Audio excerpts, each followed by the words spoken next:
So a little story time.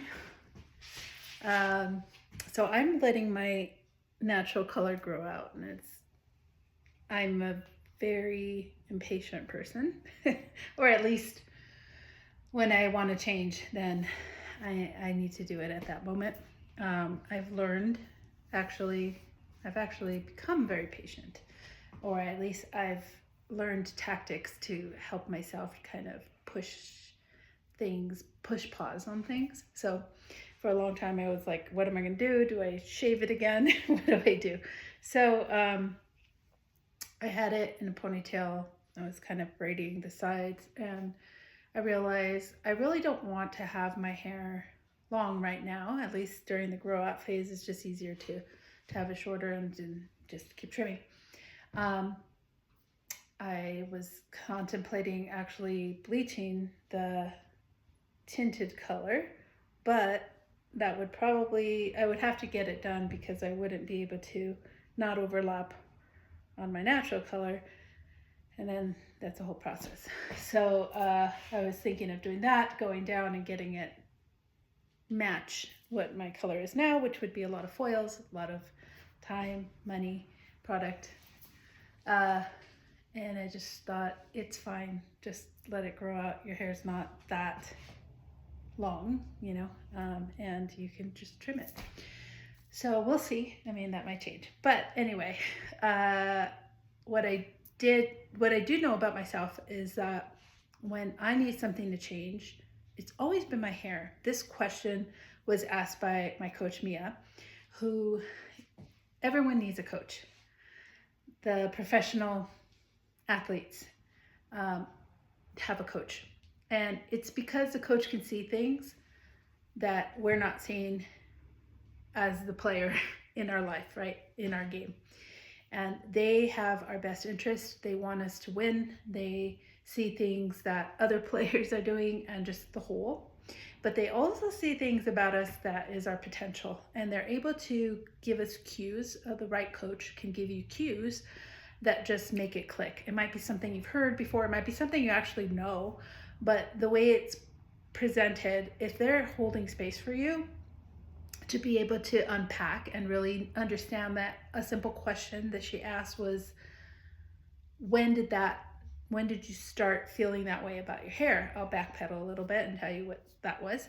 I was able to unpack so much that it was so profound. So the question was, we were going over, she's a marketing coach, copywriter, and it's interesting because of course I need that in my business, and I felt gravitated towards her to help me to get my thought process and my businesses to be sustainable, to have great foundation. But I knew that it's not going to look like what other people feel is leveling up for them. I know that for me, it's a very internal process. It's just my nervous system needs to feel really ready, and it's to be a hell yes. I need to be excited about it, and I understand that about myself, and that's what I love about Mia, is that immediately she, without even speaking about it, she knew that this wasn't going to be something that she's just like, okay, show me what you have and let's go over that, which I do that with her, but it wasn't just that. A lot of it is just talking to me about what my mindset is and what are my blocks. So hair, why am I talking about hair? So with my businesses, well, really it's the business of me Inc., but my offerings that I have, or brick and mortar online, just different things that I do, to kind of really make them make sense to me. Then I can lean into them. Never needs to make sense to anybody else. But if it makes sense to me, then I can really lean into it, because then I know that this will help people, and then I can offer it, so that it doesn't feel like I'm just kind of trying to convince myself, and then it feels like I'm convincing them of something that I'm not even sure of. So that's the first thing, is if you're not really sure of what you are doing to help somebody, then that's already going to be a block. In my business, I have to move through different things. So I can focus on this, and then that might be set, and then I get excited about something else, so I might lean into that. And of course, that feels like in a traditional setting that's not great smart business. But me being divergent, I don't fit into the box. I never have, and I'm very happy to not. There is no box. It's like Neo. There is no spoon.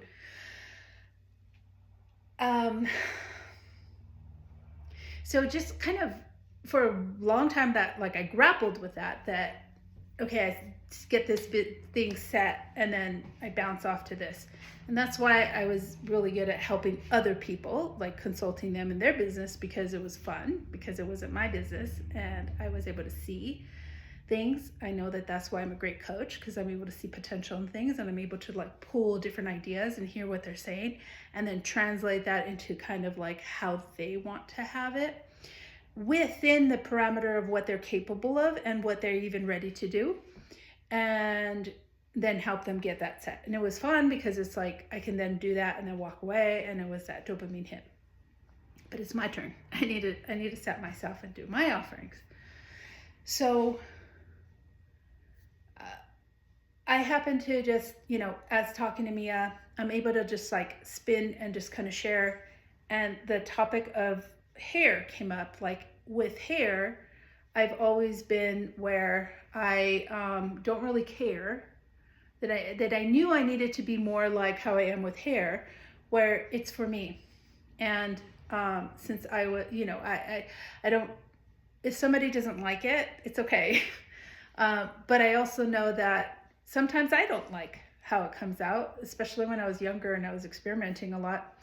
But I either just rock it and put makeup on that made me feel like I can wear that, or I'd color it again, or I'd shave it off and start over. Like I really wasn't attached to it. And the question she asked was like, when did that kind of relationship with your hair, when did that begin? So I just let her know, like, the story that I have shared before is when I was about 3, my mom thinks it was about 2 or 3, that I saw her cutting her own, she had a little piece kind of sticking out and she cut her own hair. And I thought it was the most magical thing in the world, that it comes off, that it doesn't hurt. And I then cut my own hair. And I realized that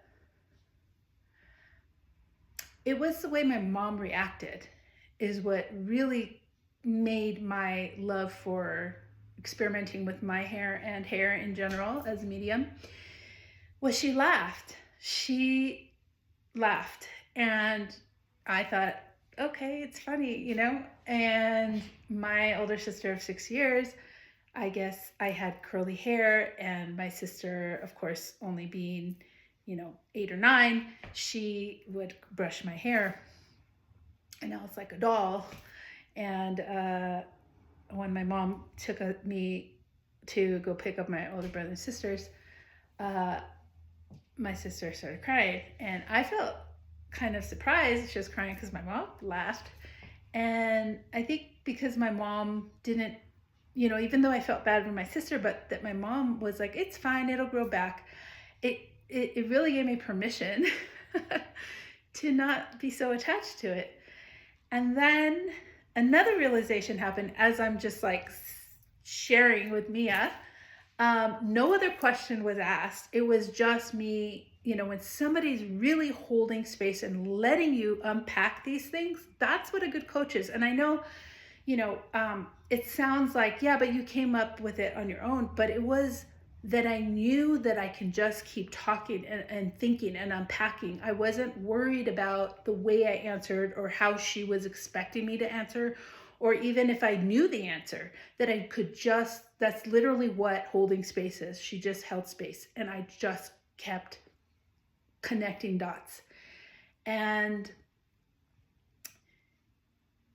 without her interrupting, it was this perfect unfolding of, then I shared that when I remember being in like 6th grade, about 11, that I loved I saw a video of Bananarama, and I love the way they have like really jagged like hair, shattered bob, I guess it would be a hairdresser's way of saying it.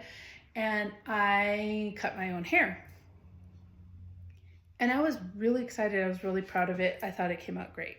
And I came out, and my dad was so upset. He freaked out. He just wasn't going to have it. And that made me sad. And that was like the first, like, oh, I can get in trouble for this. But my mom was like, it's fine. Like, it's just hair to grow back, you know? It's not the worst thing. She's a good girl. And then shortly after that, I had an idea of how I wanted my hair cut. And I think I wanted it like Brigitte Nielsen. That's the only thing I can think of, because of somebody who had kind of that like short, like croppy hair from Rocky IV. She was, the Dolph Lundgren, wife in the character. And my mom took me to Hot Stuff, which was in El Monte, and she did the haircut the way I described it, but it was spiky and then short, and I didn't really like it, but I kind of like, that was my hair and that's what I wore. So I remember going to like summer school, and everybody was just like, whatever, like, oh, okay, you cut your hair short. All right, cool. Some people were like, oh, I like the spikes, But before that, when I came home, I remember my dad got really mad, and he was just really upset. And my mom told him, I guess seeing how upset he was, she said, oh, yeah, they cut it too short. So she put the blame on the hairdresser, which I started crying. One, because of course my dad was mad and he was scary. And seeing, my mom having to kind of navigate through that. But I started crying because I felt like I chose this. That's not true. I wanted this. And he saw me crying, so he thought, oh, okay, she, it was a bad haircut. She didn't want it like this. So he hugged me and he said, it's okay. And I remember being upset because I wanted to tell him, no, I wanted this. And I guess a lot of things unpacked from there, like learning to kind of bite my tongue or not say what I really want. And after that, I just kind of went for it with my hair. I mean, shaved it, mohawk, shaved it, growed out only bangs, colored it. I mean, if somebody saw me the next day, it might be a different color cut. It just was fun. And this experiment of like, what's next? And also people like, oh, okay, let's see what Rosie's gonna look like today. And it was this permission to be completely liberated by not being attached to something, not being worried about the permanency of something, and playing with it. And it's mine, and I had to like rock it. I had to own it. I had to be it. And this kind of, sometimes you wear your hair, right? You put on this like new persona, and that taught me how to like shapeshift and be like a chameleon and things. And that actually has helped me learn to be really free with the things that I create. So what was really that whole piece that Mia helped me see with after telling that is, why not do that with all my offerings? If I offer something and that's what I want to offer, and then I don't want to offer that for a while, then I can just say that. I can just say, come get my, 4-session coaching package that's at this price. because I'm not sure when I'm not going to offer it anymore. And that's okay, that people already know my energy or will get to know my energy. And it's not me being irresponsible. It's not me being flaky. It's me being me and being like, okay, this is what we're going to do now, getting excited about it, sharing it, and then don't get too attached because I'm going to change it. I am going to change it. This whole space, this salon space, has changed in so many different ways that I don't even get attached to it. And it feels like, well, let's see what other energy comes in, what needs to shift, and I don't worry about it. So just cut my own hair.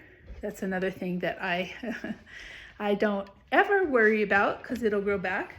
But what I did see, let's see if you can see it, is I'm doing hair rituals. So when you are ready to release, our hair grows approximately 1/2 inch a month. That's approximate. So when you're ready to release your hair and you trim it, we can actually sit with how long ago that was. So this was probably about 3 months. So thinking about what that was around that time. So, springtime, reflecting on where that was and where I am now and what I was ready to release. But not just that, I kind of just threw my hair down, and I don't know if you can see it, but to me, this looks like a person running in that direction, and then maybe a creature flying. But at first, let's see if I can still see, it kind of had the shape of a whale. Right? Yes, it can be a person, but like a whale person. So like a whale and the person running. And immediately, I thought of Jonah. So I thought, there's a lot of things that I know I have gifts and I'm here to help. And it can be difficult and uncomfortable to be in that space and not sure if you really want to step into this because it can be heavy work, but it's not something that you decide to do or practice to do. It's what you're born to do, and then you learn how to be you through different experiences and different teachers and different coaches, because we used to have elders and sit in circle and have our ancestors available to us, and we don't always have that anymore. So we can find that in people. We can find that through journeying and going outward and inward. But in this time, it is good to have somebody that you're working with. And to me, running from the whale is like God saying, you're going to be where I put you, whether you like it or not. And I can either get swallowed by the whale and get plopped somewhere, or I can decide that I don't have to run anymore, and I can just release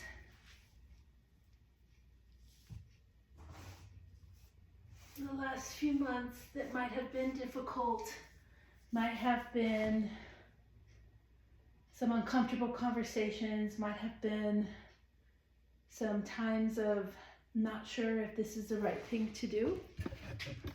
This whole space. But look now, this lovely scalp and head spa space with lights that change colors and dim and how I want. Station set up. I did not ever think I would go behind the chair again, but now I have scalp and analysis, so we can really look at what you need. Some beautiful treatments there. I even have high frequency, creating other spaces that might be used, rearranging the space. If you've been in here, you know that things have been flip-flopped just making it new again and not worrying about it, and then having these spaces so that my salon partner or spa partner, Taryn, can create beautiful things too and help people, because we might say that we're doing a scalp ritual, we may say, or you may come in for a facial, but in reality, we're helping you to clear. We're clearing your energy. We're helping to raise your frequency, to remove blocks. We're energy workers. We're alchemists. We're frequency keepers. And that all may sound weird to you, but that's what we're here for, and that's what we do. So